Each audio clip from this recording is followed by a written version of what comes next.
오늘 주신 하나님 말씀 열왕기하 2장 1절부터 11절까지 말씀입니다. 기록된 하나님 말씀을 제가 받들었습니다. 여호와께서 회오리 바람으로 엘리야를 하늘로 올리고자 하실 때에 엘리야가 엘리사와 더불어 길갈에서 나가더니 엘리야가 엘리사에게 이르되 청하건대 너는 여기 머물라 여호와께서 나를 베델로 보내시느니라 하니 엘리사가 이르되 여호와께서 살아계심과 당신의 영혼이 살아있음을 두고 맹세하노니 내가 당신을 떠나지 아니하겠나이다 하는지라. 이에 두 사람이 베델로 내려가니 베델에 있는 선지자들의 제자들이 엘리사에게로 나와 그에게 이르되 여호와께서 오늘 당신의 선생을 당신의 머리 위로 데려가실 줄을 아시나이까 하니 이르되 나도 또한 아노니 너희는 잠잠하라 하니라. 엘리야가 그에게 이르되 엘리사야 청하건대 너는 여기 머물라 여호와께서 나를 여리고로 보내시느니라. 엘리사가 이르되 여호와께서 살아계심과 당신의 영혼이 살아있음을 두고 맹세하노니 내가 당신을 떠나지 아니하겠나이다 하니라. 그들이 여리고에 이르매 여리고에 있는 선지자들의 제자들이 엘리사에게 나와 이르되 여호와께서 오늘 당신의 선생을 당신의 머리 위로 데려가실 줄을 아시나이까 하니 엘리사가 이르되 나도 아노니 너희는 잠잠하라. 엘리야가 또 엘리사에게 이르되 청하건대 너는 여기 머물라 여호와께서 나를 요단으로 보내시느니라 하니 그가 이르되 여호와께서 살아계심과 당신의 영혼이 살아있음을 두고 맹세하노니 내가 당신을 떠나지 아니하겠나이다 하는지라. 이에 두 사람이 가니라. 선지자의 제자 50명이 가서 멀리 서서 바라보매 그 두 사람이 요단가에 서 있더니 엘리야가 겉옷을 가지고 말아 물을 치매 물이 이리저리 갈라지고 두 사람이 마른 땅 위로 건너더라. 건너매 엘리야가 엘리사에게 이르되 나를 내게서 데려감을 당하기 전에 내가 내게 어떻게 할지를 구하라. 엘리사가 이르되 당신의 성령이 하시는 역사가 갑절이나 내게 있게 하소서 하는지라. 이르되 네가 어려운 일을 구하는도다. 그러나 나를 내게서 데려가는 것을 내가 보면 그 일이 내게 이루어지려니와 그렇지 아니하면 이루어지지 아니하리라 하고 두 사람이 길을 가며 말하더니 불수레와 불말들이 두 사람을 갈라놓고 엘리야가 회오리 바람으로 하늘로 올라가더라. 아멘. 하나님께서 사용하신 사람들의 그 열전 기록이 쭉 이어지는 것이 바로 성경입니다. 하나님께서 그 시대마다 하나님의 사람들을 부르시고 앞서 사용하실 때 하나님의 하나님 되심이 그 시대가 얼마나 어둡든지 어렵든지 상관없이 계속해서 이어지는 것을 보게 됩니다. 이 시대도 마찬가지입니다.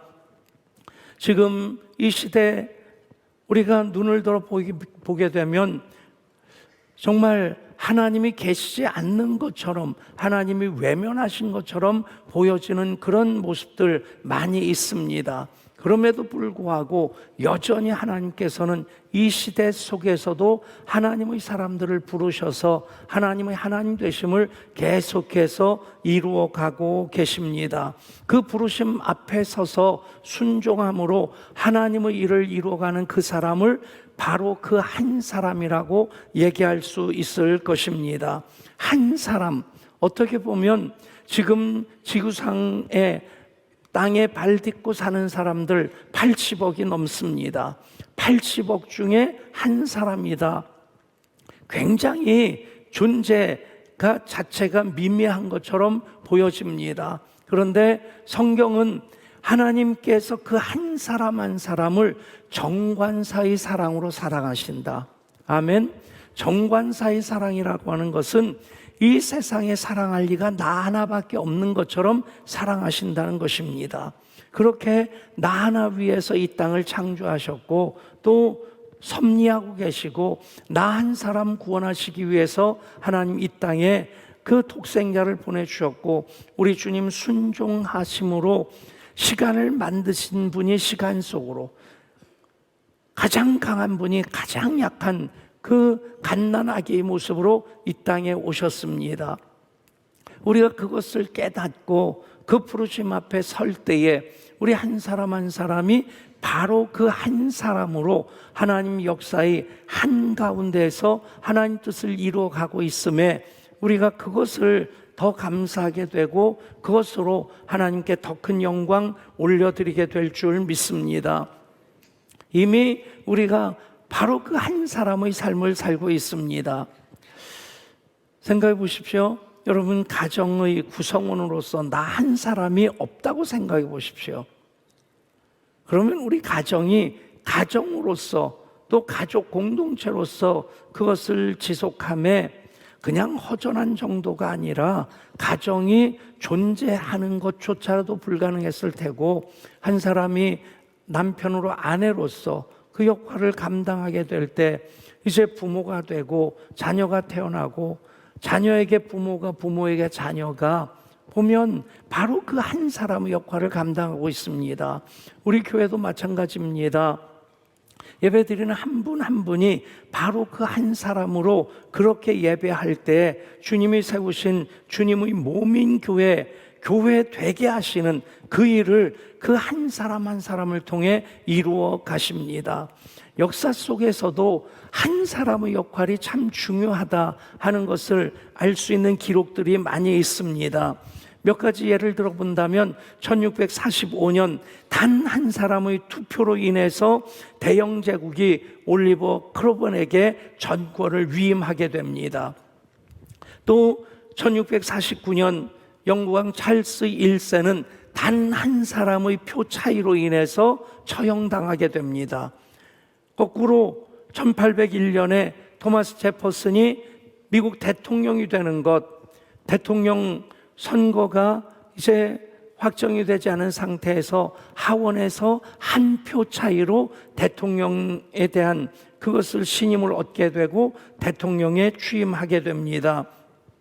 1794년 미국은 단 한 표 차이로 독일어 대신 영어를 국어로 선택하게 되고, 1875년 프랑스는 단 한 표 차이로 왕정에서 공화정으로 바뀌어지는 역사의 흐름이 바뀌어지게 됩니다.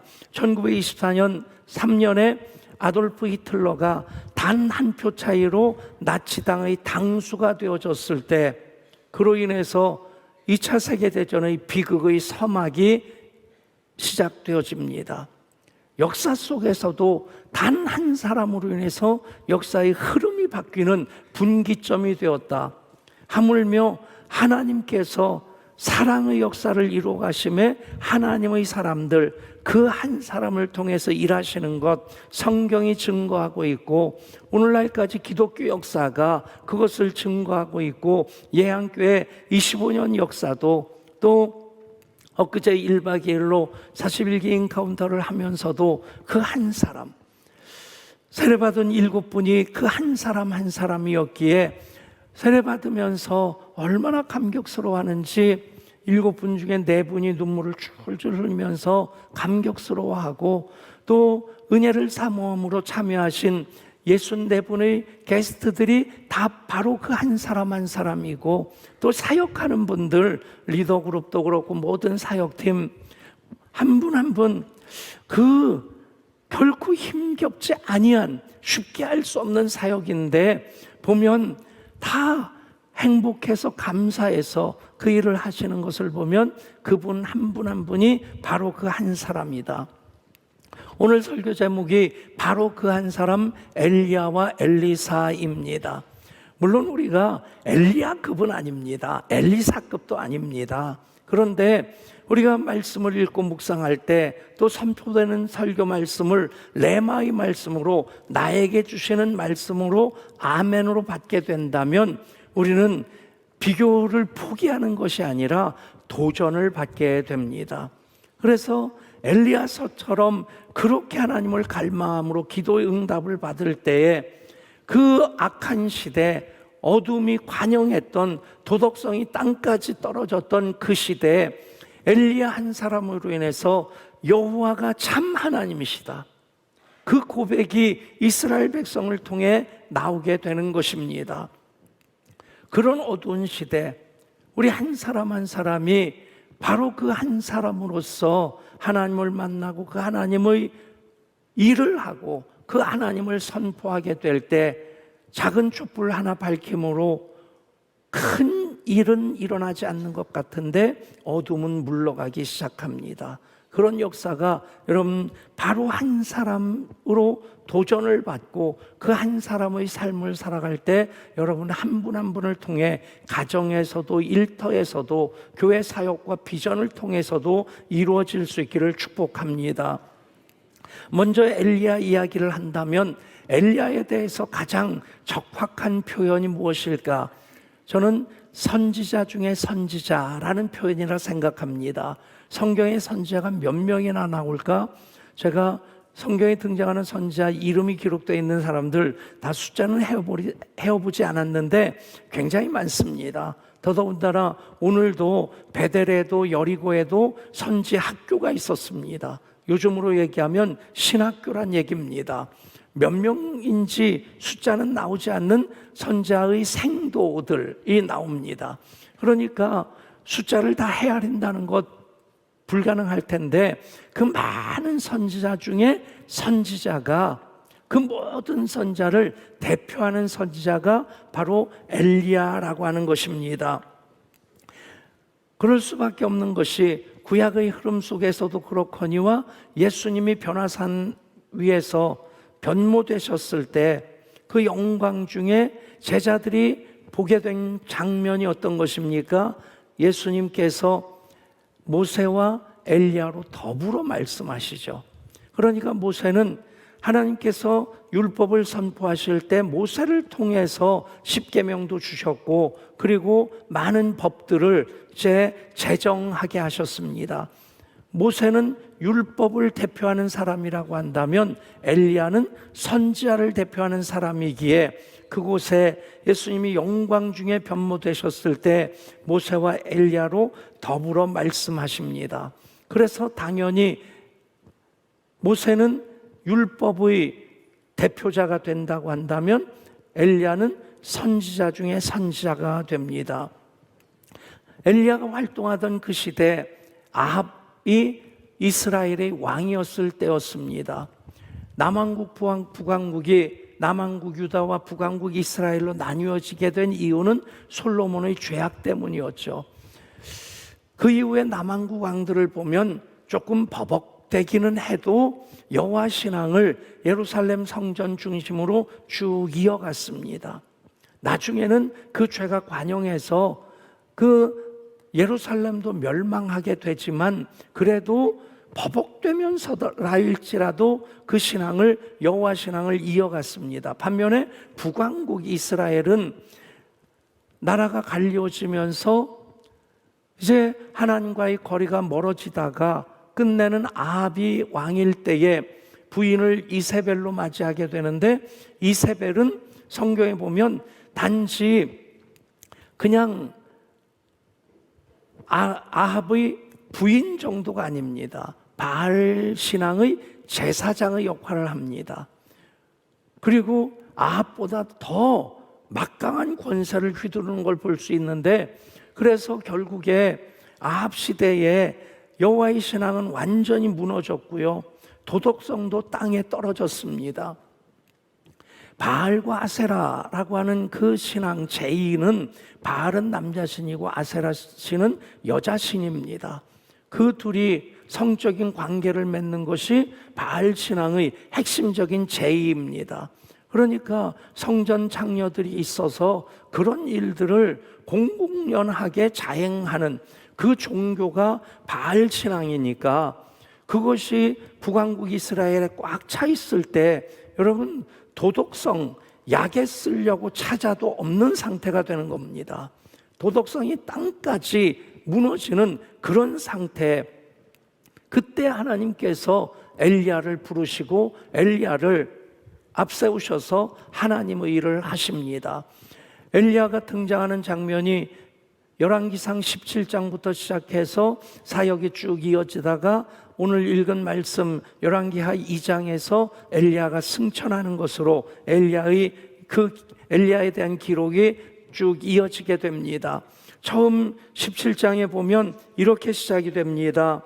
길르앗에 우거하는 자 중에 디셉 사람 엘리야가 아합에게 말하되 내가 섬기는 이스라엘의 하나님 여호와께서 살아계심을 두고 맹세하노니 내 말이 없으면 수년 동안 비도 이슬도 있지 아니하리라 하니라. 그런데 여기 나오는 길르앗에 우거하는 디셉 사람 엘리야라고 나옵니다. 근데 이 디셉이라고 하는 지명이 어디인지 지금까지 성경학자들이 밝혀내질 못합니다. 성경 외에 그 어떤 기록을 통해서도 디셉이라고 하는 곳 여기 외에는 나오질 않는 거예요. 그러니까 아주 깡촌이란 얘기입니다. 암만 시골이라고 해도 거기라고 아는 사람 한두 명은 있을 텐데 아무도 모르는 그런 곳. 그러니까 길르앗에 우거하는 자 중에 디셉 사람 엘리야가 그렇게 아합에게 나와서 하나님 말씀을 대언합니다. 내가 살아계신 이스라엘 하나님 여호와께서 살아계심을 두고 맹세하노니 내 말이 없으면 수년 동안 비도 이슬도 있지 아니하리라. 이 메시지도 엄청난 겁니다. 생각해 보세요. 우리나라에 수년 동안 비가 내리지 아니한다. 우리나라가 완전히 황무지가 되고 사막으로 변해버릴 겁니다. 그냥 몇 개월만 비가 오지 않아도 농사가 불가능해집니다. 여러분, 그 비를 하나님께서 준비하셔서 내려주신다. 비 맞으면서 감사해야 될 이유입니다. 아무튼 그런데 그 선포되어지는 메시지도 대단한 것인데 아마 그 순간 아합이 그런 생각을 했을 것 같아요. 이 인간이 도대체 누군데 뭐하는 친구인데 나에게 와서 이딴 말을 할까? 여러분, 그만큼 길르앗에 우거하는 사람 중에 디셉 사람 엘리야라고 하는 표현은 엘리야가 그 출생이라든지 성장 또 사역 배경에 대한 아무런 정보도 없다는 것입니다. 성경에서 보면 모세도 그렇고 다윗도 그렇고 다니엘도 그렇고 또 세례요한, 베드로, 바울 모든 거의 대부분의 성경에서 하나님께서 앞세워 사용하신 사람들 보면 그 사람이 어떻게 준비되어졌는지에 대한 그 이야기가 성경에 기록되어 있습니다. 그만큼 제 정보가 기록되어져 있는데 엘리야에 대한 것은 전혀 없다는 얘기입니다. 그만큼 깡촌에서 태어난 사람, 깡촌에서 자란 사람인데 중요한 것은 준비되어졌을 때 하나님께서 그 사람을 사용하신다는 겁니다. 준비되어졌다는 것 무엇입니까? 지난주까지 우리가 성령 대망 특별 새벽 기도의 주제 하나님, 예수님, 성령님 기대하고 열망하고 갈망할 때 인격적인 하나님을 만나게 되고 그 기름 부심을 받게 됩니다. 그것이 바로 준비되어지는 것입니다. 나는 아니다. 고개를 저어서는 안 됩니다. 우리 모두가 이미 하나님께서 얼만큼이냐 하는 정도의 차이는 있겠지만 다 준비된 사람이기에 오늘 이 자리에서 예배하고 계십니다. 준비된 사람들을 하나님 교사로 목자로 찬양대로 관현악단으로 관현악도 그렇죠. 저분들이 준비되지 않았는데 바이올린 들고 플룻하고 오보에 들고 저기 앉아있다? 참으로 심각한 결과를 초래할 겁니다. 그렇지 않겠어요? 이미 준비된 사람들을 사용하시는데 그 준비된 사람들이 누구냐? 어떤 사역으로든지 기대하고 열망하고 갈망할 때 하나님께서 준비시켜 주시고 그 준비된 사람을 하나님께서 불러서 사용하신다는 것입니다. 우리 교회에서 파송한 선교사님들 보면 공통점이 있어요. 다른 교회나 단체에서 파송해 주지 않아서 우리가 울타리를 쳐준 그런 분들입니다. 예를 들면 형남권 선교사님 같은 분, 제가 전에 있던 교회에서 그분이 요람에는 집사로 나와 있어요. 근데 1년 동안 교회 예배 한 번도 안 나옵니다. 우리 교회 그런 분이 계시면 저에게 신고해 주십시오. 뭐 그냥 멱살을 잡아서 끌어내든지. 아무튼 그때 그분이 동전역 앞에서 제 음식점을 하고 있었는데 일부러 거기 가서 밥을 먹으면서 이제 아는 척도 하고 교회 나오라고 권고도 하고, 그러면 예 아니요 대답도 없이 언제나 미소만 짓고 있어요. 얄밉더라고요. 그게 잡사였어요. 집사가 아니라. 그런데 그 부인인 이화선 집사님이 그 동네에서 친구들하고 어울려서 그렇게 노는 재미에 빠져서 그렇게 교회까지 안 가니까 이사를 가야 되겠다는 거예요. 그래서 부천으로 이사를 가서 거기서 부동산을 시작하면서 또 돈도 제법 벌었고요. 그리고 또 이사간 목적 그대로 교회에 나가게 되고 또 한 선교단체에서 성경 공부도 하고, 그리고 어느 날 저한테 소식이 들린 것이 아프리카에 단기 선교사로 나가겠다는 거예요. 응? 형남권 집사가? 그게 제 첫 반응이었어요. 그런데 또 갔다 오더니 가서 얼마 지나면서 하나님 앞에서 결단한 것이 탄자니아에 내 뼈를 묻어야 되겠다. 그리고는 글로 갔다는 거예요. 그분이 선교 사역을 시작한 것은 마사이 마라, 마사이 그 마을에 가가지고 텐트 치고 시작한 거예요. 아침에 일어나 보니까 마사이족들이 빙 둘러 서 있더라는 거예요. 그 사람들로 보면 그날 그 전날 없었던 집 한 채가 세워진 거예요. 그러니까 그 사람들이 이 집이 웬 집인가 하고 둘러서서 구경하고 있는데 거기서 그 사람들에 비하면 얼굴이 우리는 굉장히 하얀 겁니다. 얼굴 하얀 사람이 나오니까 그 사람들이 신기해가지고 서로 얼굴을 마주 보면서 눈만 꿈틀꿈틀하고 있더라는 겁니다. 여러분, 그렇게 선교 사역을 시작했으니까 누가 후원해 주겠어요? 누가 울타리를 쳐주겠어요? 그래서 우리가 창립 3주년 될 때 그분들을 파송했는데 5주년이네요. 3주년 때는 이광수 선교사님이고, 여러분, 나는 아니다? 아닙니다. 어느 날 하나님께서 훅 치고 들어오시면 너다 라고 말씀하시면 사실 저도 그래요. 그런데 하나님께서 그러지 않으실 것에 대해서는 나름대로 제가 논리적으로는 그럴 것이라고 생각합니다. 그런데 만약에 지금이라도 하나님께서 찾아오셔서 너 아프리카 가라, 그러면 가야죠. 그런데 그 일을 위해서 여러분 굳이 기도 안 하셔도 됩니다.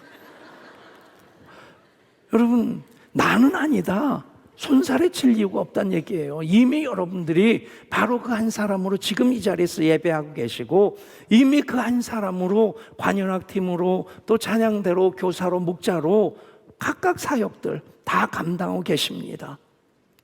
장상우 선교사님도 마찬가지입니다. 그분이 서울대 의대 나와가지고 어린이대공원 앞에 4층짜리 건물 산부인과를 운영하고 있었어요.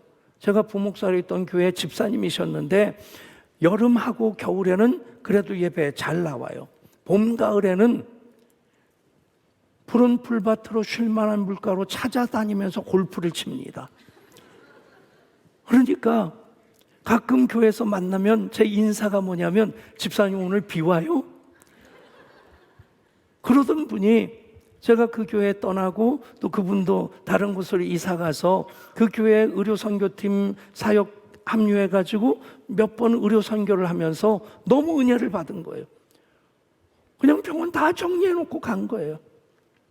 여러분, 그렇게까지는 아니라 할지라도 하나님께서 훅 치고 들어오셔서 너다 그러면 교사해라 하시면 교사하시는 것이고, 목자해라 하면 목자하시는 것이고, 찬양대 해라 하면 하시는 것이고. 아멘. 여러분, 준비된 그 사람을 하나님 사용하십니다.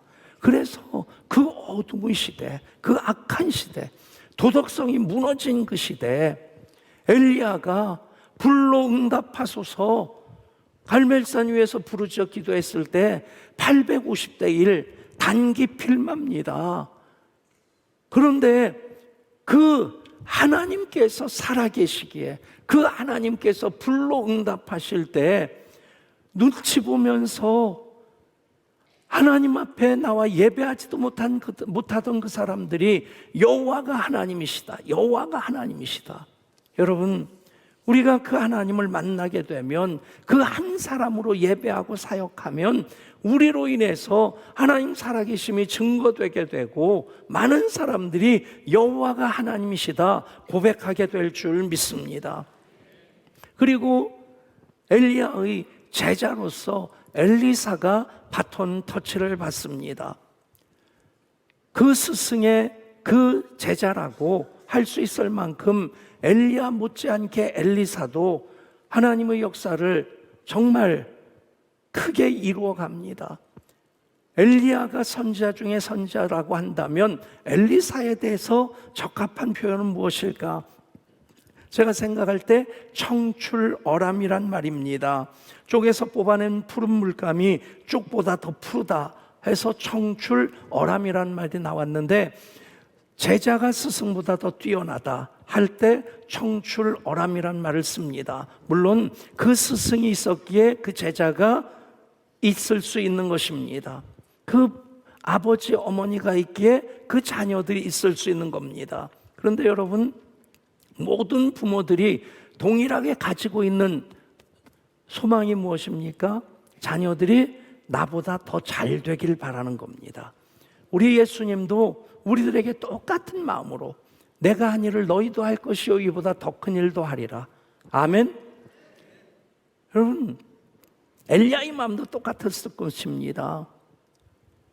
그래서 그 결과로서 엘리사가 청출어람이 되는데, 그런데 그냥 청출어람이 된 것 아니란 얘기입니다.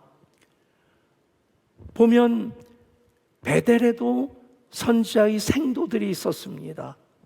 그리고 여리고에도 선지자들의 생도가 있었습니다. 베델 신학교도 있고 또 여리고 신학교도 있었단 얘기예요. 몇 명인지는 알지 못하지만, 그런데 여기서 우리가 엘리사가 될 수 있었던, 엘리사가 청출어람이 될 수 있었던 가장 중요한 것 하나를 발견하게 되는데, 여러분, 다른 생도들, 선지자들의 생도들은 여기 머물러 할 때 여기 머물러 있었습니다. 그런데 엘리사는 달랐습니다. 어떻게 했습니까? 엘리야가 이제 하나님께서 나를 불러 올리실 것을 알고 너는 여기 머물러 있어라. 그런데 길갈에서 나와서 베델에 머물러 있어라. 뭐라고 합니까? 여호와의 살아계심과 당신의 성령이 당신이 살아계심을, 당신의 영혼이 살아있음을 두고 맹세하노니 내가 당신을 떠나지 아니하리라. 여러분, 머물러 있지 아니하고 갈망함으로써 길갈에서 베델로 갈 때도, 베델에서 여리고로 갈 때도, 여리고에서 요단강으로 갈 때도 계속해서 엘리야는 엘리사에게 여기 머물러 있으라 당부를 합니다. 그랬었으면 엘리사는 많은 생도들 중에 한 사람이었을 것입니다. 많은 선지자 중에 한 사람에 그쳤을 것입니다. 그런데 여호와의 살아계심과 당신의 영혼이 살아있음을 두고 맹세하노니 내가 당신을 결코 떠나지 아니하리라. 길갈에서도 같이 있었고 베델로도 같이 갔고 또 여리고로도 같이 갔고 그리고 또 여던강까지 같이 갑니다. 그것이 엘리사가 될 수 있었던, 엘리사가 청출어람이 될 수 있었던 것이라 믿습니다. 여러분, 예향교회 하나님께서 특별히 많은 은혜와 복을 주신 교회입니다. 왜일까 생각할 때 저는 그 이유를 예배에서 찾아본다면 그냥 예배 드리는 데 머물러 있지 아니하고 전심으로 더 온전히 예배하고자 하는 열심으로 예향교회가 예향교회 되었다 믿습니다. 모든 사역들, 다른 교회도 하는 사역이지만 예담동산도 그렇고 인카운터도 그렇고 알파코스도 그렇고 제가 우리 모든 사역자들을 보면 재미있어서 해요. 억지로 하는 사람이 없어요. 쉬운 일 아닙니다. 그런데 그 일을 재밌어서 하는 것, 행복해서 하는 것, 그 사역이 은혜이기에 허투루 하려고 하지도 않거니와 그냥 때우려고 하는 것 아니고 행복해서 하는 겁니다. 여러분, 그런 사역을 그냥 평균적인 수준에서가 아니라 정말 나에게 맡겨주셨기에 최선의 열심을 다해서 하고자 하는 그런 열심이 오늘의 예한교회가 되었다 믿습니다. 여러분, 그것이 엘리야의 영성입니다. 엘리사의 영성이고 엘리사의 열심입니다. 사랑하는 여러분, 그것을 그대로 가슴에 담으실 수 있기를 원합니다. 마지막에 엘리사가 부탁한 것이 무엇입니까? 당신의 성령의 역사가 갑절이나 내게 있게 하여 주옵소서. 여러분, 어떻게 보면 뜬금없는 선생님에게 당신보다 2배나 더 성령의 역사가 나에게 임하기를 바랍니다 라고 하는 말, 교만한 말로 보여질 수 있을 겁니다. 그런데 아닙니다. 엘리야의 제자로서 스승인 엘리야를 바라볼 때 엘리사는 한없이 자기의 부족함을 느꼈을 테고, 그래서 당신의 하시는 성령의 역사가 당신만큼 나에게 임하면 나는 참으로 부족한 상태일 수밖에 없을 것입니다. 그래서 당신의 하시는 성령 역사가 갑절이나 내게 있기를 원하나이다. 여러분, 교만함이 아니라 자신이 부족하기에, 그래서 하나님께서 나를 사용하심에 엘리사 입장에서 엘리야의 못지않은 그 사역을 하기를 원하는 마음 뜨겁기에 당신의 하시는 성령의 역사가 갑절이나 내게 있게 하옵소서. 여러분, 그렇게 기도하시기를 축복합니다. 그렇게 간구하시기를 바랍니다. 그러면 갑절에는 성령 기름 부어주시고 우리 한 사람 한 사람 이미 하나님께서 바로 그 사람으로 세워주셨습니다. 사용하고 계십니다. 그런데 정말 하나님 영광을 위해 더 크게 우리 쓰임받게 될 줄 믿습니다. 당신의 하시는 성령의 역사가 갑절이나 내게 있게 하옵소서. 그렇게 기도할 때 여러분 한 분 한 분이 바로 그 한 사람으로 가정에서도 일터에서도 교회 사역과 비전을 통해서도 그 하나님의 영광의 역사를 더 기쁘게 더 감사하게, 그래서 더 풍성하게 이루어내게 될 줄 믿습니다. 기도합니다. 하나님, 예배하는 한 사람 한 사람이 바로 그 한 사람입니다. 사역하는 한 사람 한 사람이 바로 그 한 사람입니다. 그래서 오늘 바로 그 한 사람 엘리야와 엘리사에 주목하면서 우리가 엘리사처럼 당신의 성령의 하시는 역사가 갑절이나 내게 있게 하옵소서. 그래서 하나님, 내가 참 부족하고 연약한데 그렇게 간구함으로 응답하시고 부어주셔서 하나님께서 지각밖에 넘치는 그 평강으로 채워주시고 기도에 넘치도록 응답하심을 경험하면서 더 큰 영광 하나님께 올려드리기를 소원합니다.